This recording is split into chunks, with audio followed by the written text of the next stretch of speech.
Hey everybody, this is Gretchen the Green Lady, and I'm sure you all just got the good news about our state being shut down for only essential travel. But look, for those of us who love the outdoors, that's still a great thing.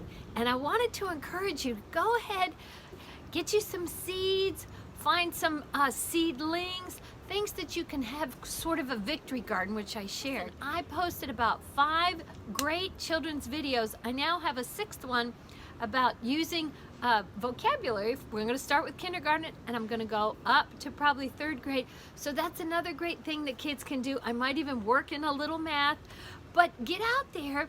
Go ahead and do your gardening. It's a great time to do that so you don't have to feel like you're locked in your home. And don't be mistaken, we still may have a frost through till sometime after middle of April. So keep your eyes on the weather and the temperature drops. If you have many things outside and can cover them, that will help greatly.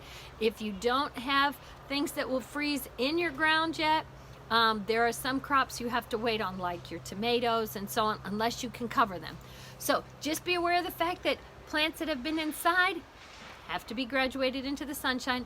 If you're going to plant vegetables in your garden, make sure that they can be planted before freeze. There are lots of good cool crops: peas, cauliflower, broccoli, cabbage, kale, your onions, your carrots, your bulbs, and so on. So just read that little information on your tag. And finally, I wanted to give you a little tip. Now that it's warmer, people think, oh, I want to put my house plants outside.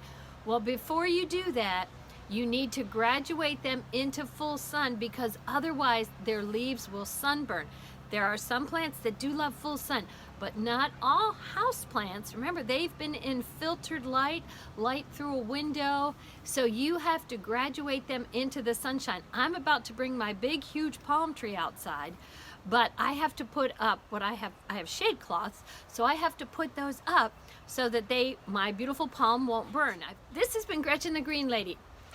We are not finished enjoying the outdoors. What a great time, if there was ever a time to have a shutdown while the weather is perfect and beautiful. So get out there, enjoy your gardens, and get your hands dirty.